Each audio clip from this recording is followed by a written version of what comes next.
think one of the first tips that I heard Cassie PowerShare in the working group regarding utility engagement was having offline conversations. And so to get there, you do really need to invest in relationship building, and building relationships and communicating directly with utilities and other stakeholders is essential for gaining a deeper understanding of the EV related activities that they are engaged in. And I will say these are not necessarily specific to NEVI, and are more like general tips that could help provide a foundation to engage effectively with utilities. And then we'll kind of get into more like the NEVI specifics after this. But yeah, so to start to get to know the key players, you can join local groups, for example, Chamber of Commerce, to network with utilities, regulators, the industry members, different stakeholders.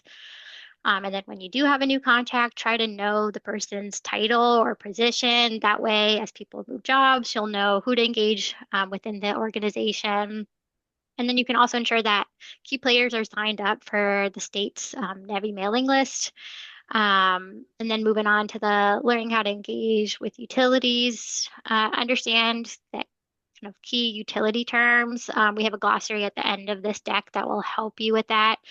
And try to familiarize yourself with the utilities priorities and regulatory concerns.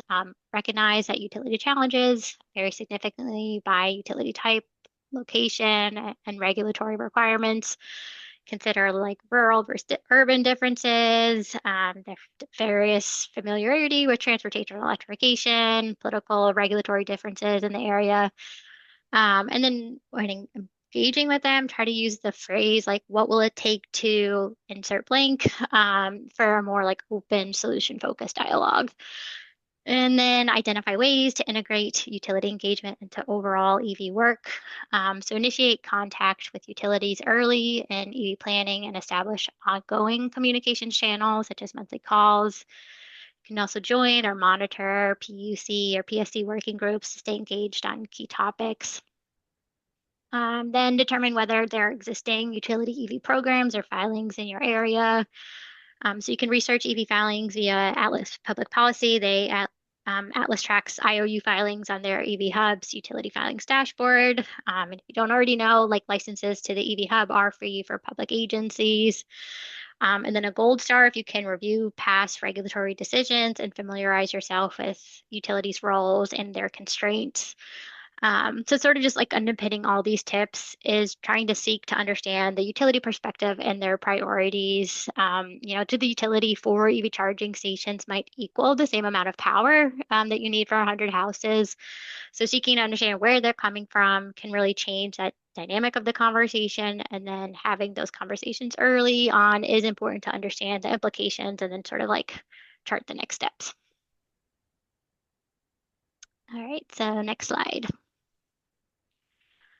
Okay, so this will now zero in on those like recommendations drawn directly from the NEVI activities. So we know utility coordination can look different in every state. So we've included some examples from states implementing NEVI programs. These are just tidbits. There's obviously far more to these approaches than these like high level examples. I don't need to tell you guys that like the devil's in the details. So I'm hoping we can take some time to discuss these a little bit more. So for any approach to really resonate or actually create impact in your state, you will need to dive deeper and like try to tailor it to your specific context. So I'll mention a few states as I go through these examples. But we are here today as a working group, so hopefully we can build on these strategies.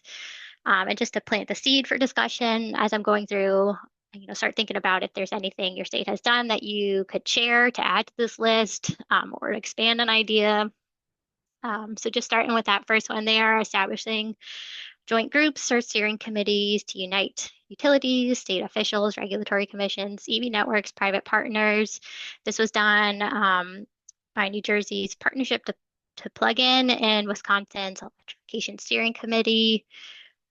Develop protocols for proactive structured utility discussions. Indiana created clear guidelines for advance notice on infrastructure deployment timelines.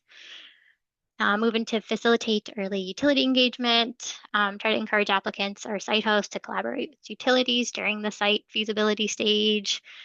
Michigan coordinated early stage planning and shared utility feedback on nodes, capacity, and then deployment strategies. Coordinate with applicants before NOFOs. So states also have provided utilities with forms to share capacity and site information before the issuance of a notice of funding opportunity, which gives applicants critical details and get them prepared in advance. So Oregon connected pre-qualified applicants with utility contact to streamline early stage planning. Next example is participate in utility working groups or submitting comments on EV-related regulatory dockets to align NEVI objectives with utility policies. So Connecticut actively collaborates on EV docket reviews to ensure alignment with utility make-ready programs. And then finally, yeah, leverage utility associations, organizations like APPA, NRECA, EEI, et cetera, all offer resources and best practices to enhance cooperation with utility. So ran through those. I can pause before we kind of go into this like data-driven site selection stuff and see if anyone wanted to like talk about the approaches here, that see if anything resonates with your state's needs. I know we are in the planning phase, and many of you probably are not in the headspace anymore, but sort of curious if anyone is willing to share or put out in the chat. They've tried any of these, like what has worked, what hasn't, or if anything new to add to this list.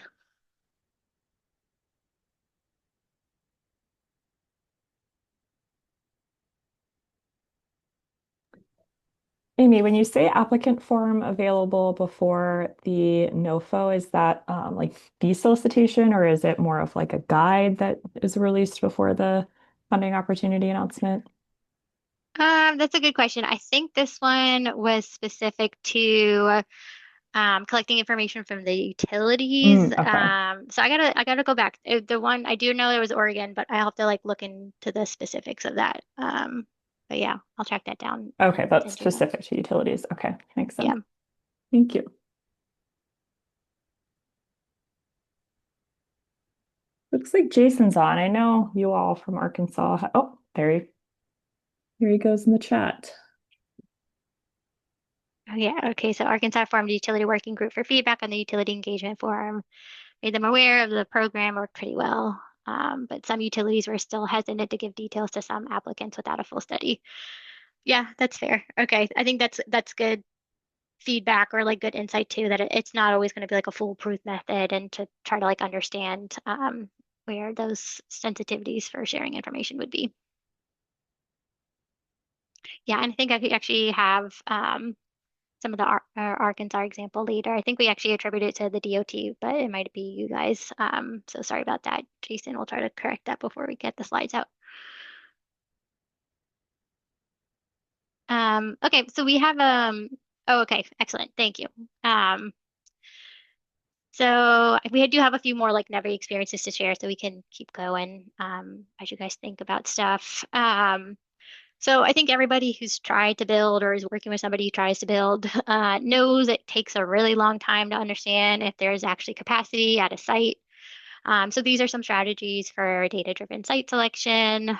So evaluate site-specific factors like economic activity and technical feasibility, as more developed areas often have higher grid capacity. Wisconsin had a method of using the interchange activity as a proxy for grid readiness.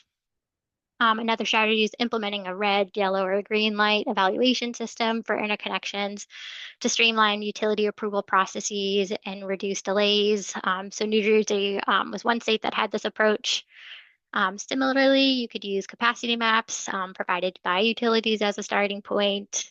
Obviously, there's some limitations with those at being like a snapshot in time versus actually capturing like more dynamic system, but it still helps. And then finally, you can overlay utility territories on designated alt fuel corridors and other target locations to align grid upgrades with strategic locations.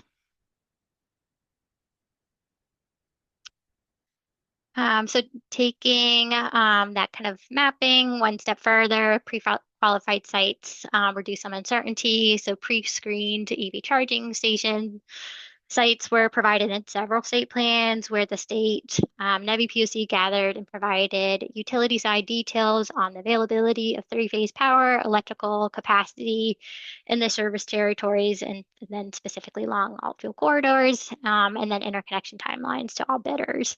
I think I mentioned Oregon did this earlier, but I think it was also done in Indiana and Montana, and then a few other states. But it was definitely a trend from state plans a few years ago.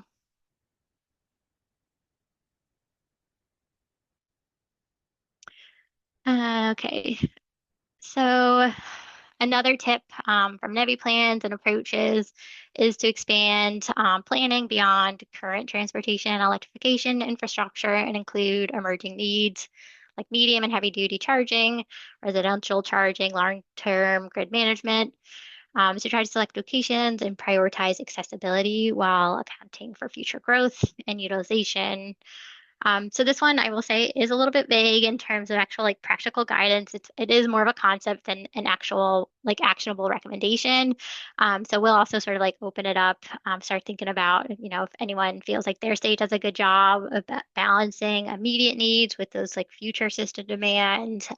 Feel free to like drop that into the chat or come off mute, or if you have a good planning model. It's also something that we could explore in more detail if that's of interest. So we can take this back and dive deeper if that's of interest. But this is sort of like the general tip for now.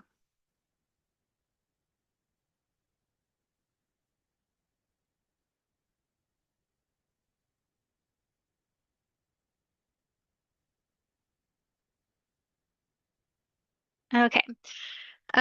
So this is now like kind of moving into this like reference material section of the presentation.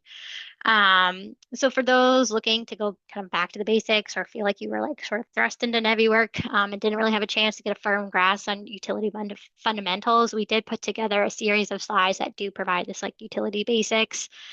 So these go through sort of that utility 101 type questions. But what I think is more valuable is that the um, places into context like the question and like why is it important to know this information.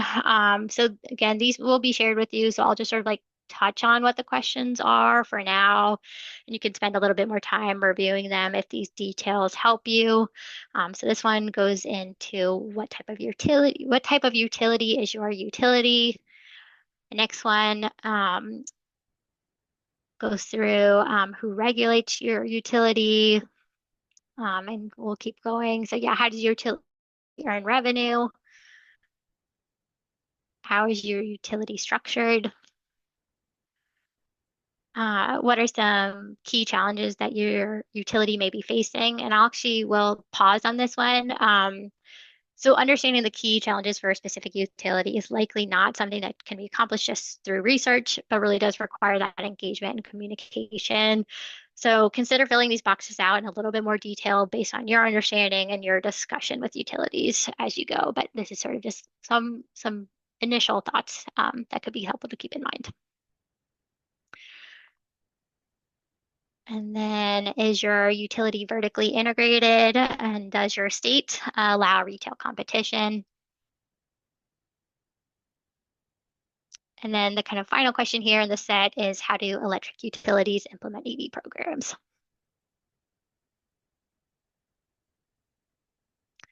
Any questions so far?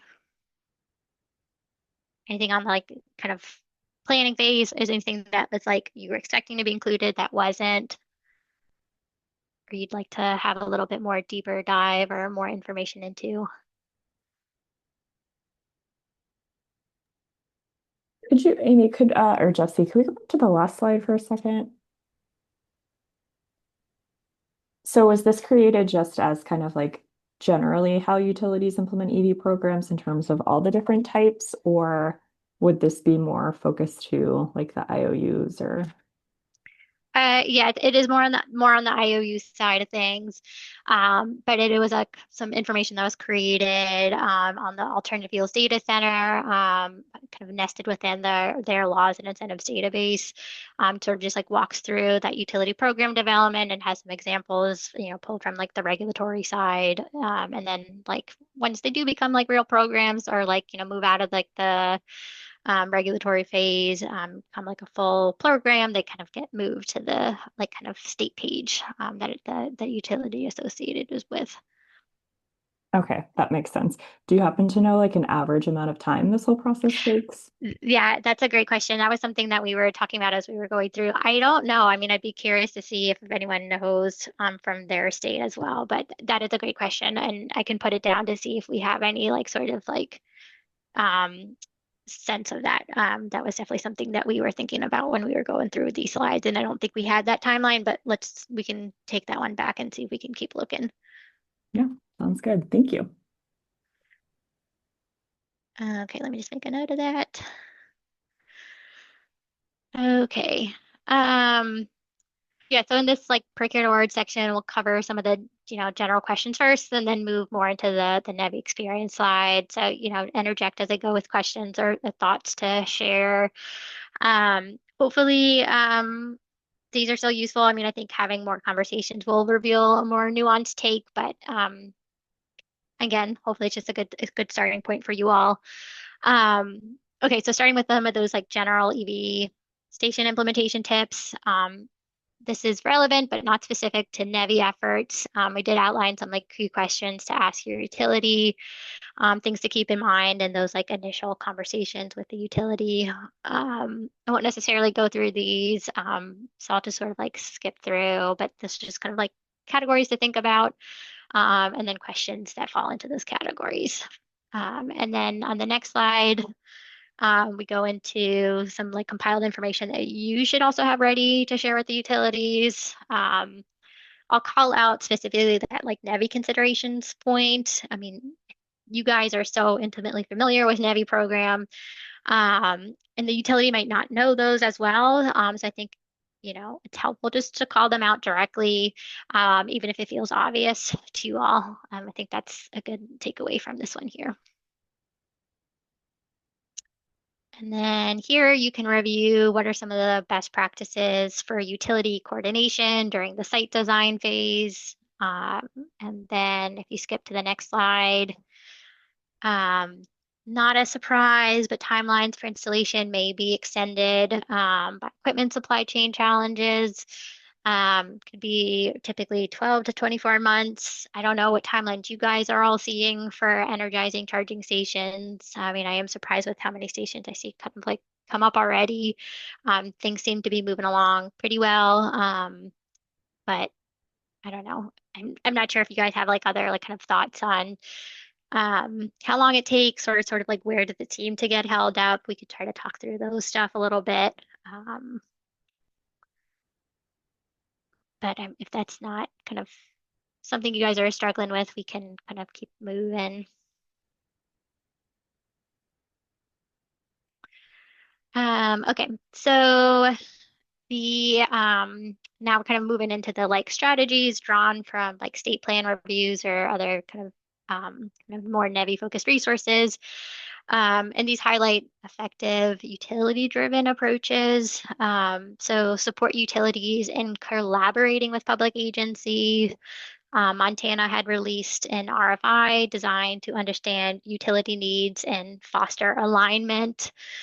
You can also encourage utilities to deploy NEVI stations themselves, incorporating cost share and make ready programs. I think this was the model like referenced in many state plans. Saw that one quite a bit. And then we have a few more examples on the next few slides that we'll go through, featuring Arkansas, which I think Jason was kind of alluding to earlier, Ohio, and Colorado. So we have included their utility input and the solicitation process, so we'll talk through these. So RDOT incorporated detailed red line suggestions from utilities partners to enhance the state's utility coordination form, and a required component of funding proposal. Utilities also provided critical data on interchanges within EV alt-fuel corridor service gaps in Arkansas that would require significant grid upgrades for EV SE stations. And this data guided RDOT's evaluation process to optimize deployment. And then they also hosted symposiums and collaborative sessions to actively solicit utility feedback, shaping effective procurement programs, and fostering stronger partnerships. So Jason, hopefully I captured that program correctly, but that was some of the lessons and takeaways we saw from that one. Okay, great. Moving on to Ohio. So in their year two plan, Ohio had reviewed the objectives that guided their round one procurement processes, and shared insights gained from the experience following the completion of contracting. So among the key lessons learned was to include a draft contract in the solicitation, work more thoroughly with utility companies on process and expectations, clarify eligibility of cost, understand how proposers interpreted the language, and then just to be ready for significant interest in the program.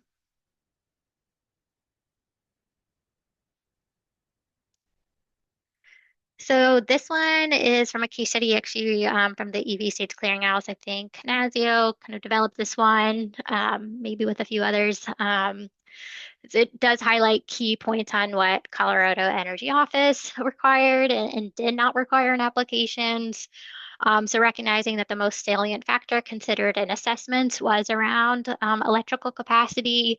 So CEO required a confirmation from the utility that a site could have adequate power supplied, installed, and they did not require applicants to provide site host agreements as part of that initial proposal, and recognizing that those agreements are time consuming and not guarantees of success.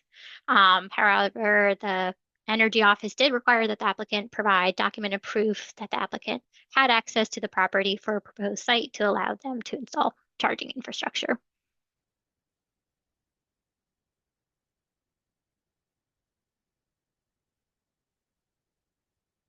Okay, so like before, this is sort of like a kind of a wrap up of the like entire like installation phase.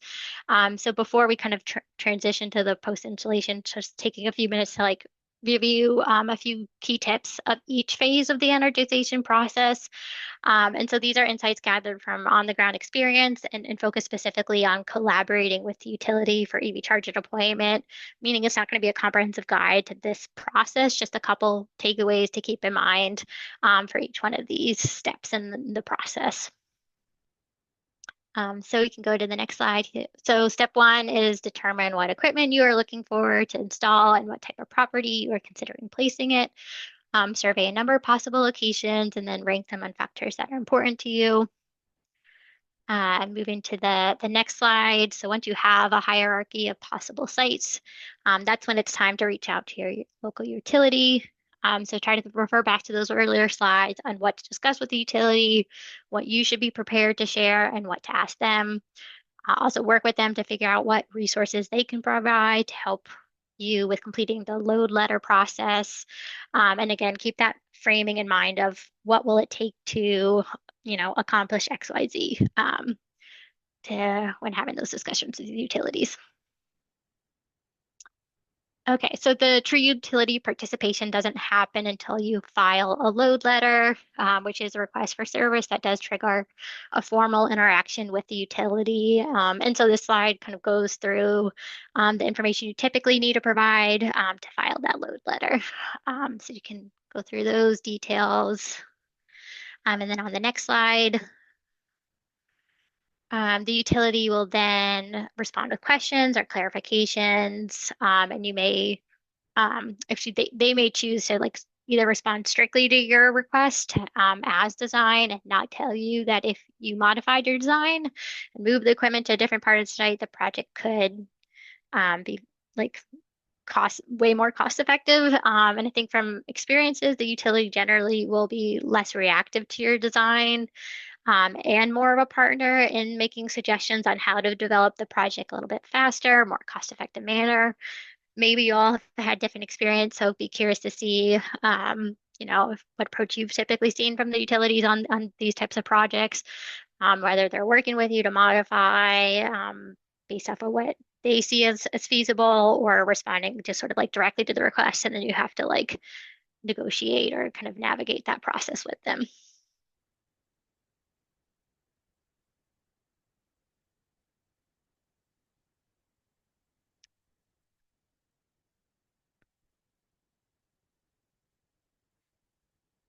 Okay, we can move to the next slide. Oh, sorry. Yeah, perfect.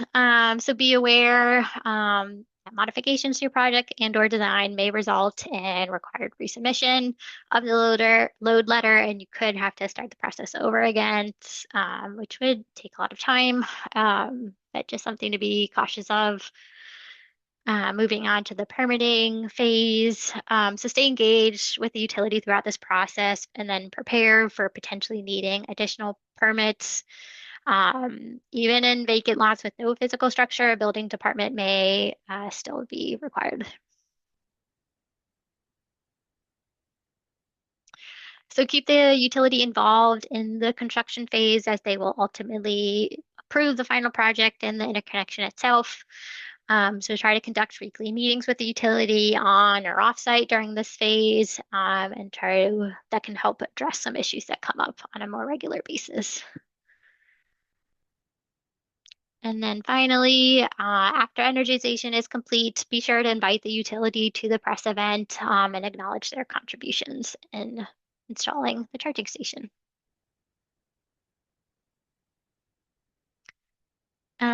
Okay, so I'll move into the post install. I will say this is kind of like a relatively new, like for NEVI subject. So the experiences and lessons learned are sort of less documented here. So these are really more of the just like the reference sides. Do welcome any like sort of lessons learned or takeaway that have come to mind, for this phase or challenges that we counted. Like we can work to like try to track down some takeaways if there is an issue that you're running into in this phase. But just kind of a heads up, we'll kind of breeze through these slides a bit.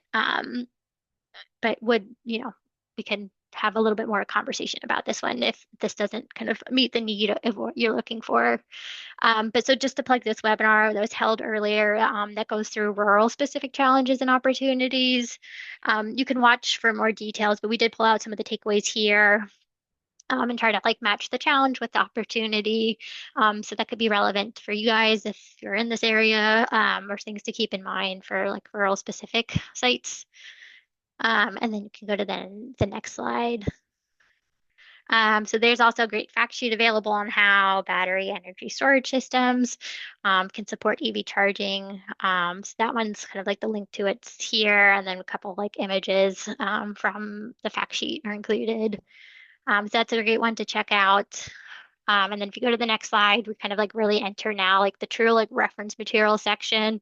So this is one of two references within this phase. So it starts with the rate structures. So this one goes through the anatomy of a utility rate, which is made up of different components that cover the different cost of providing electricity to the customers. So it breaks those down. And then if you go to the next slide, covers how do demand charges impact EV charging cost. And then goes on to cover tips to help avoid high demand charges. And then this next section's on managed charging. So starts with a pretty simple summary of what is managed charging. And then moving on to what is smart charge management, which is essentially highly sophisticated enhanced version of managed charging. And then goes into why is it important to consider a building energy use when managing EV charging. I understand the kind of a different scenario for public chargers, but or like corridor chargers, but could be potentially more relevant as you move into the community phase. And then what are the benefits of smart charge management, followed by steps for implementing smart charging on the next slide. And that wraps up that reference section. And then I'll just sort of like kind of finish up a summary of what we have, and then we can go through any questions that you have. Um, so this kind of moves into this like appendix section. So just compile some key joint office utility resources. Um, and then on the next slide, if you want to dive deeper into utility basics, you can refer to these resources here. A lot of this information that we pulled from those like reference slides in the utility basics section at the beginning kind of came from these sources. So if you want to like kind of supplement or go further, you can use these. Then we also have on the next slide these like rate designs resources. And then followed by, if you're really ambitious, to read the Regulatory Assistant Projects Guide to Electricity Regulation in the U.S. And we provided like a brief description of what the handbook covers. And like it's been told to me that this is the Bible of all the things utility or electricity regulation. So kind of take that with what you want. It's probably a great thing to keep on hand as you refer to things, but hopefully kind of the slide deck we have covers a little of that like first kind of pass of like reference information that you need. But if you need a deeper dive, that one is available. And then I'll just kind of wrap up what we have. Like the final sections, that like glossary piece that I mentioned. So these are all some of the like the key terms associated with the like utility and kind of electricity topics. So that is the kind of like the reference deck. Again, Delaney will kind of share that out. But welcome like any questions or feedback or other like topics folks want to talk through. Thanks, Amy. Yeah, this was really helpful, really comprehensive overview of all the kind of different moving pieces of installing EV charging and procurement and all of that. So thank you. Definitely want to give everyone an opportunity to ask questions. Feel free to type in the chat or you can hop off mute.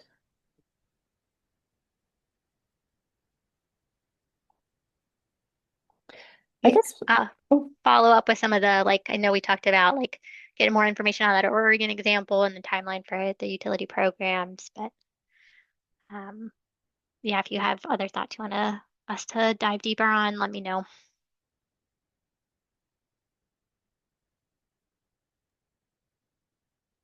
I guess while we wait for folks to ask any questions, wondering in terms of the recommendations for kind of the coordinating with the utility on the site design application, load form, and all of that. Do you recommend, or do you have any examples of states that have incorporated some of those best practices into their solicitations, or do they kind of just include it um, in like a checklist, or kind of just have it as like encourage best practices for applicants? That is a good question. Okay, so just so I understand correctly, you're looking specifically what are the best practices around site design coordination and how those have been incorporated into like like solicitations to the utilities. Like, are there sections of the RFI that says like this is the information that like the utility recommends having? Yeah, yeah, and like how that's communicated to people applying for NEVI. So just wondering, Yeah, yeah. that's good. I think I haven't, like, I'll have to take a closer look at the RFI details before I can answer that one outright. I think that is a really good question and probably good to tease that out a little bit more. I think we had a few examples of like, these seem to be model approaches to solicitations, but I'm not sure exactly of like the phrasing in those sections. So that's a good question to follow up on. But yeah, I'll try to pull that or like see if I can send some of the links to those documents and pull out what the lessons are. That'd be great. Thank you.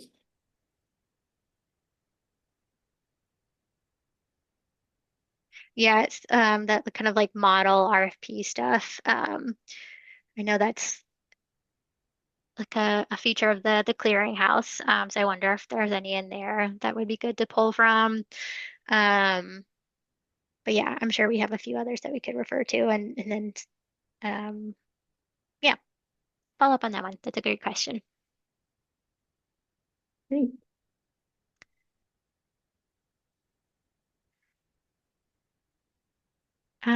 Okay, so Kansas created a form for the utility to complete that we include in the RFP. Okay, so that's great. So that seems like exactly kind of what they're looking for. So in our experience, the difficulty seems to be that the project proposers don't submit the form to the utility in time to be completed. Um, yeah, I think that is the timing is really tricky. We've heard that from the utility side that the coordination, particularly around like funding programs, is really difficult to navigate. And so that's why they really encourage the like kind of come into them as soon as possible. I don't know, Tammy, if that's exactly kind of the experience that you're talking about. Um, but it does seem to be like a lot of folks are seeing some of that in their own regions as well. Um, and then also, yeah, trying to get them to complete the information correctly is really, that's really hard too. And so that's where that like trying to talk to them before you submit like a load letter, have to go through sort of any kind of like formal interconnection application can help to try to figure out like make sure you guys are all on the same page of what's required information. Um, but this one seems to be more of an issue of just the timing of the submission. But yeah, then maybe that would be a good question to add to that like kind of initial list of questions of like when is this information required by the utility, so we don't miss any key deadlines. Um, okay, so Jason, were there any resources for flexible peak rate management? Yeah, I think we had a little bit more. I think we kind of pared it down. We can try to like add that in a little bit more. Um, it might be a little bit baked into the weeds of those like smart charge management stuff. But we can try to go through that. Maybe I can pull those slides back up and we can like talk through that in a little bit more detail. Um, let me see if I can navigate to those.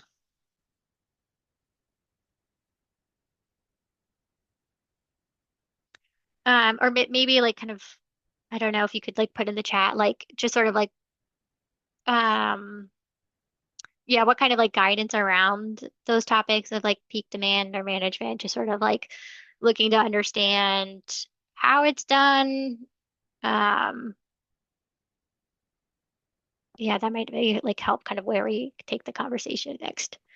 I just remember that I was on another webinar and they were talking about two things. One was utilities and sort of in this case station owners agreed on a flexible rate schedule for the peak so that peak demand didn't destroy these businesses that were just starting out and trying to grow, their user base.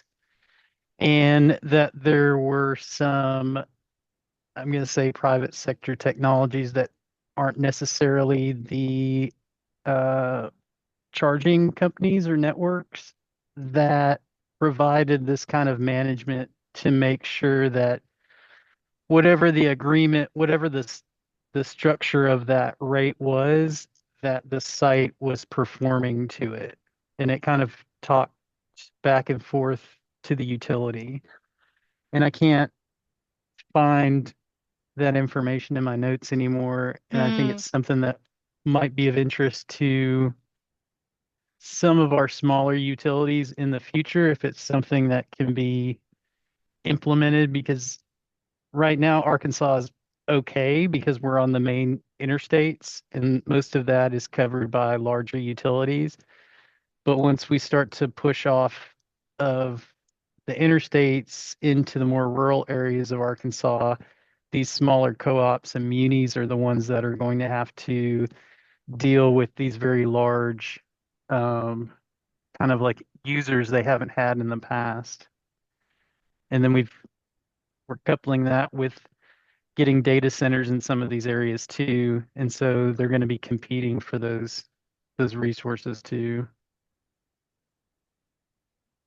yeah, that's a great summary, and really good considerations. I think this is sort of the topic that I was like specifically hinting at is that I'm not the expert in. I think some of this is covered, at least some of the summary of um, smart charge management stuff will address some of this, but I think there's a little bit more we could do to like pull out some of this like guidance or ways of handling it a little bit more directly. Um, So I will follow up with the group on these topics, or maybe I'll just go through Delaney, like kind of a follow up on a couple of these questions. But I think that's a really good question, and thanks for that context. And apologies that I can't kind of go into it a little bit more, but I want to make sure I have like the expert weigh in on this stuff before I kind of speak out of turn. That's great. Thank you. Yeah. This is Tammy from Kansas. I'd also be interested in learning more about options. I know that there's, battery storage that can help. Hmm. But we had, and this was actually a pretty large corporate station decided not to build because the demand charges were what seems to be outrageous. Haven't found any at Yeah. a similar rate. And just, I don't know how we potentially work with the utilities to have a more predictable rate structure, or how we, manage those peaks, how we make Hmm. that work better, because otherwise these rural areas, there's going to be miles before they can have any DC fast charging because the utility serves the entire area. Yeah, absolutely. Yeah, I think we try to like hint at some of the like how much the demand charges can impact charging stations in some of these slides. So that it's a good starting point, but I think we're like can still flesh out a little bit more of like what are actually ways to manage this and work with the utility besides just being aware that it is something that impacts the cost. And we have a couple of strategies of like how to help control charging, but again, like it seems like a little bit more detail on those types of controls would be good. So thanks, Tammy. Appreciate you chiming in too. And I just wanted to chime in with a couple points from Yeah, NASEO's side. yeah, Yeah, great. one is we're kind of talking about a few things, but on the demand charge side, you might be thinking, Jason, of California, where they have some demand charge holidays in place. I believe the latest proposal from utilities there allows them to have no demand charges for large EV infrastructure projects for, I think, 2 or 3 years after they're energized to help deal with this issue and give them some time to kind of build up utilization. As Amy mentioned, when you can spread those charges over more users, it's not as big a deal. But when you first build it, no one knows it's there, and maybe you have one person showing up each day. That can be definitely really make or break. And so that's one way that a state is looking to deal with it. I think on this piece of just more smart load management, there are a lot of solutions. Tammy mentioned battery storage. There's some on-site generation options out there, even microgrid options if the grid connection piece, particularly in rural areas, isn't going to work. So Delaney and I are working to pull together some additional calls focusing on some of those solutions.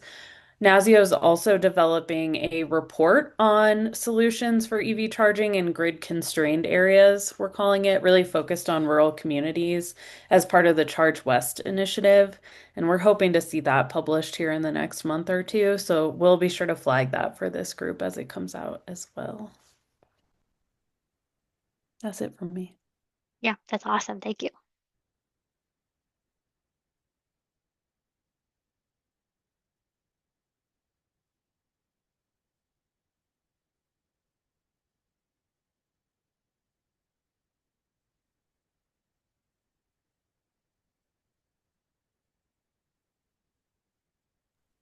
Catching up in the chat here. Well, if there aren't any other questions, we have a few minutes left, so just want to give everyone a couple more seconds or so to chime in with any questions. But like we said at the top of the hour, we'll send out the slides for you all to have. I mean, it's been a lot of great resources and a lot of really helpful information. So definitely want to get that to you all as soon as we can. And I'll send it to the whole group, and then hopefully we can get the recording uploaded on our YouTube and have that available for you all soon as well. Oh, Donna's wondering about the demand charge holiday in California. Yeah, if there's a link to like a report or a site that I can take a look at to see some of the examples. Yeah, definitely. I can try to dig that up.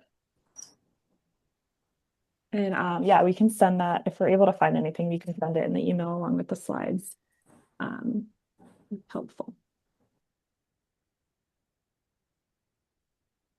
All right. Well, thank you so much for attending. Thank you, Amy. This has been a really comprehensive overview of utility coordination and definitely helped answer a lot of the questions this group have been having in the past few months. So I want to thank you again for your time and want to thank everyone for attending today. Really great conversation. And if anyone has any additional questions for us, feel free to reach out. Feel free to reach out to Amy as well. She'll be happy to help out. And then with the regional meetings, let us know if you have any questions about that as well. But with that, I will give you all some time back in your day and hope everyone has a good rest of your day. Yeah, thank you, Delaney. I will say I'll follow up with you, and Delaney will be in touch with getting the rest of the information that we weren't able to answer covered. So thanks everybody for your time. Thanks. Bye. Bye bye.